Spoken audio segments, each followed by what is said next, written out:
Jadi akan bicara tentang rectovaginal fistula pada anak-anak.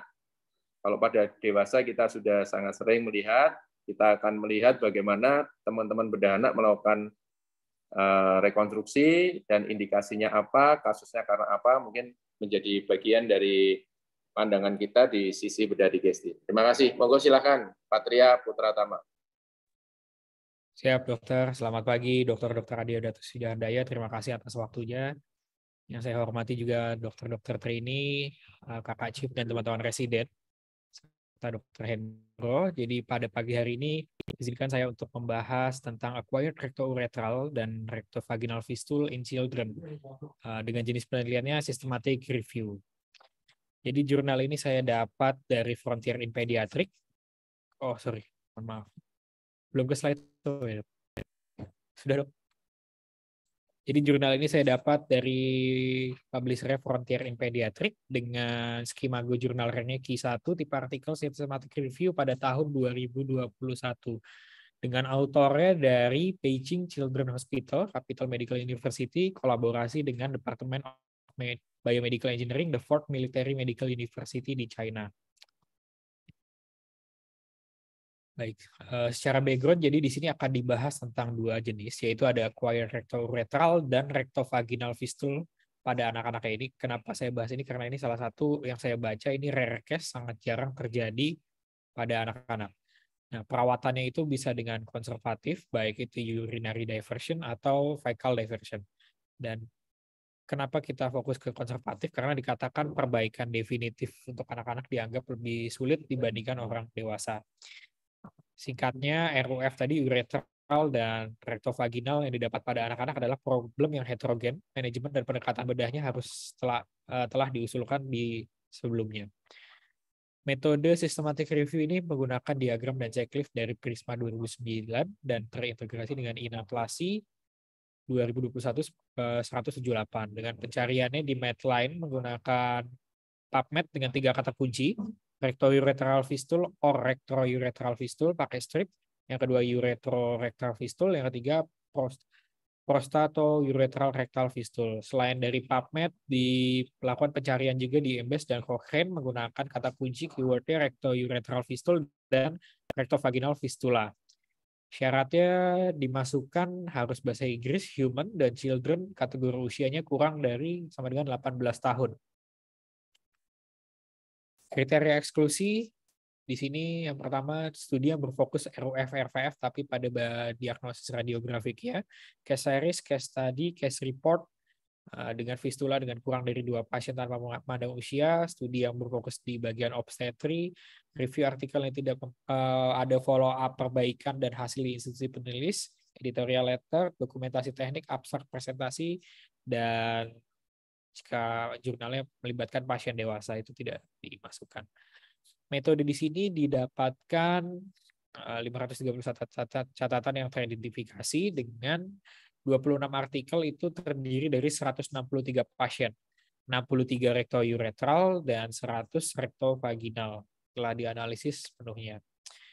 Dari 163 pasien dari 26 artikel tadi, mayoritas rectouretral itu disebabkan oleh trauma dan rectovaginal itu berasal dari infeksi, yang most commonnya infeksinya yaitu HIV, 73 kasus. Nah,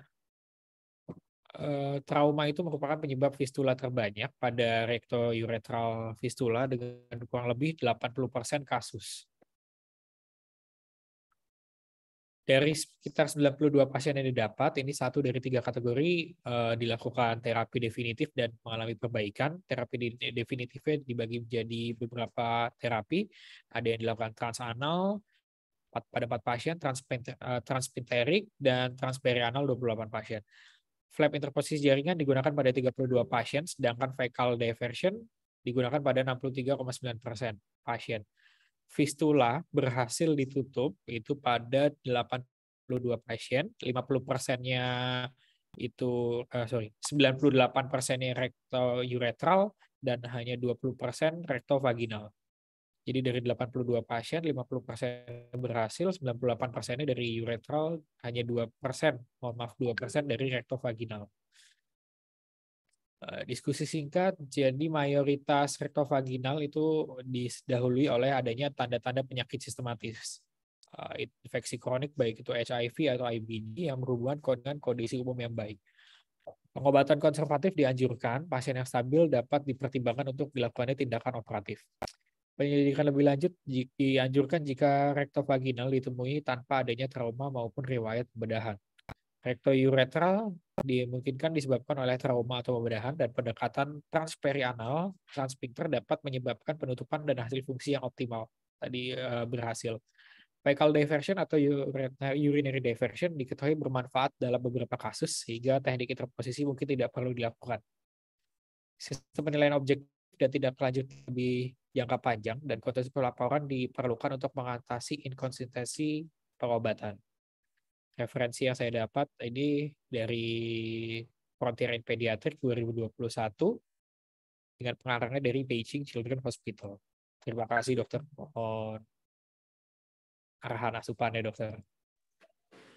Ya, terima kasih ya untuk presentasinya, di mana kita lihat bahwa ini ternyata rentang usia penelitiannya sampai 18 tahun. Jadi definisinya itu yang diambil dalam kasus ini. Makanya di sini juga kesimpulannya lebih ke arah HIV dan IBD. Saya lihat seperti itu. Oke, untuk yang saya tanyakan sebelum ada pertanyaan yang lainnya, bagaimana untuk yang istilahnya di kita balita ya, bawah 5 tahun ya, itu berapa persen, dan untuk kasus-kasus ini rektovaginal fistula yang karena disebutkan di jurnal ini, manajemennya bagaimana? Manajemennya bagaimana? Apakah diversion first atau definitif langsung? Tindakannya apa dan sebagainya? Mungkin bisa disebutkan ulang dari ini mungkin. Sambil yang lainnya silakan pertanyaan dari trainee dan residen atau asupan dari yang lainnya. Monggo, silakan. Siap dokter, terima kasih dok. Jadi pada di sini memang kekurangannya dia kategorinya langsung kurang dari 18 tahun dokter. Tidak memisahkan di bawah 5 tahun berapa, di bawah berapa, itu tidak ada pengkategoriannya dokter. Jadi kita ambilnya murni kurang dari 18 tahun, yang dianalisa murni kurang dari 18 tahun.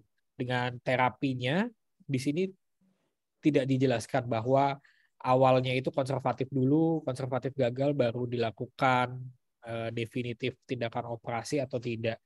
Yang saya dapat di sini adalah metode operasi yang digunakan itu menggunakan transanal, transpinterik, dan transperianal dokter. Saya dapatkan hanya itu saja yang dilakukan dari 92 pasien.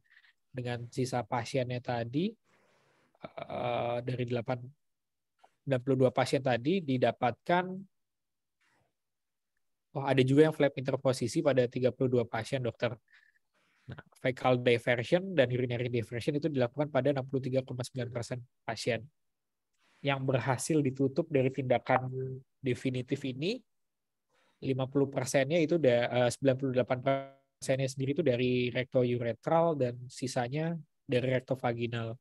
Jadi rektovaginal itu paling sedikit berhasil tindakan definitif. Ini izin ya dokter ya, mungkin nanti mohon koreksi yang saya dapat. Rektovaginal itu yang paling sedikit berhasil dilakukan tindakan definitif, sehingga anjurannya jika ada kasus rektovaginal itu lebih baik terapinya konservatif saja. Karena jika dilakukan tindakan definitif pada rektovaginal, nanti dikatakan proses penyembuhan lukanya sangat buruk dikarenakan pasien ada hal yang mendasarinya yaitu HIV rata-rata ya dokter.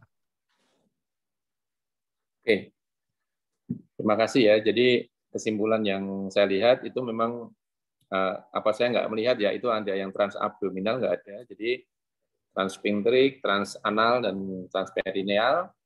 Kemudian di situ 63% atau lebih dari 50% tetap dilakukan diversi. Kemudian juga dikatakan bahwa tingkat keberhasilan lebih banyak yang rektourethra fistula dibanding rektovaginal fistula. Jadi nanti harus hati-hati karena penyebabnya kebanyakan IBD dan HIV. Jadi kalau kita tidak amankan dengan mengistirahatkan dengan daerah yang patologis yang kita repair, biasanya akan terjadi rekarensi. Ini rekarensinya dicatat nggak? Ada catatannya nggak? Post repair rekarensinya? Post terapi, Dok. Ya. Nggak ada, dokter. Follow up post terapi ya, rekarensinya berapa tahun tidak di follow up di sini, Dok. Oke. Mungkin ada pertanyaan dari senior, asupan, ataupun dari tanggapan dari trainee residen lainnya. Silakan. Izin bertanya kepada presentan. Itu kalau misalnya yang fistal recto vagina dan recto uretra itu trauma yang di literatur disebutkan enggak trauma yang lebih detail yang disebabkan oleh apa gitu. Dan terima kasih dokter. Siap, dokter. Terima kasih, dokter, atas pertanyaannya. Untuk mekanisme of injury pada trauma itu tidak dijelaskan berapa persen dari entah itu straddle injury atau apa, itu tidak dijelaskan, dokter. Cuman malah yang dijelaskan di sini yang di bagian rektovaginal ya, dokter. Kenapa rektovaginal itu didasari oleh HIV? Izin saya jelaskan sekalian aja, dokter, boleh? Jadi dikatakan di Afrika itu sebelumnya pada anak-anak perempuan yang HIV positif itu ada fistula kecil yang memanjang dari anterior rektum ke distal vagina. Dan sebagian besar anak-anak ini memiliki riwayat penyakit TBC atau pneumonia yang menyebabkan jika dilakukannya terapi pembedahan nanti akan tidak berhasil dikarenakan penyembuhan luka yang buruk, dokter.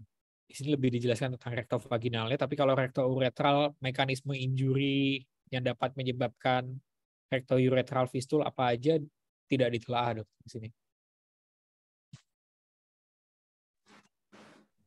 Jadi cuman menyebutkan rektouretral berapa, rektovaginal berapa. Berarti istilahnya disebutkan posisinya letak setinggi apa fistelnya aja gitu yang disebutkan ya, dok. Siap, dok. Ya. Baik, ya. Terima kasih. Terima kasih pertanyaannya ya.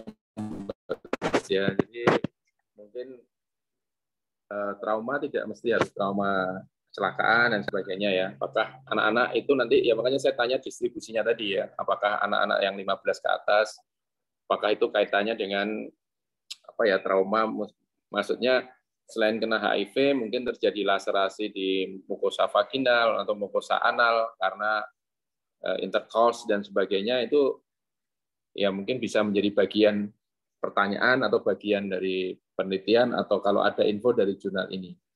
Apakah ada info gitu? Apakah ada riwayat-riwayat yang ke arah trauma, yang ke arah intercourse dan sebagainya? Karena ini kebanyakan ada HIV juga ya. Nggak ada ya? Yang dari yang saya baca belum ada ya, dokter, mohon maaf. Ya ini penting sekali karena ada anak kecil, kan itu lebih banyak namanya spontaneous fistula ya. Spontaneous fistula, terjadi fistula. Dan mungkin ini juga menjadi bahan penelitian bisa nanti dengan teman-teman tadi mikrobiologi tadi ya. Jadi pada pasien-pasien IBD yang menyebabkan seperti ini sebenarnya pola apa bakterial yang di mukosanya dari usus, sehingga kita ketika repair kita swab sekalian. Jadi nanti tahu obat-obat yang akan dipakai apa ke depannya. Karena kadang-kadang kita udah repair bagus, kita kasih obat HIV-nya atau IBD-nya, ternyata pola kumannya belum teratasi dengan baik. Oke, saya pikir cukup presentasi bagus ya. Jadi kita membuka pandangan baru. Tentu saja penelitian nggak ada yang perfect, sempurna, nggak ada ya. Jadi tetap mesti ada celah-celah kita bertanya. Termasuk ini adalah walaupun Q1 ini jurnal paling top ini. Tahunnya juga baru, jadi pemilihan jurnalnya menurut saya sangat bagus ya. Tapi memang celah-celah pertanyaan itu tetap bisa dilakukan. Jadi salah satunya karena tadi usia, kemudian apakah penyebabnya dan sebagainya. Oke, terima kasih untuk partisipasi dari teman-teman semuanya, presiden, trainee, dan juga mungkin kalau masih ada dari mikrobiologi masih ada nih Dr. Bombong dan Dr. Eka. Terima kasih, ini menjadi ilmu tambahan yang sangat bagus buat kita semua di sini, membuka wawasan. Semoga waktu yang hampir 1 jam itu bisa masuk ke otak kita semua ya. Jadi tidak hanya 5% atau 1% yang tadi mungkin disambi macam-macam, tapi moga-moga ini bermanfaat, bisa menambah pengetahuan, dan silahkan kalau belum jelas bisa bertanya kepada presentan kembali ataupun meminta referensi, membaca sendiri.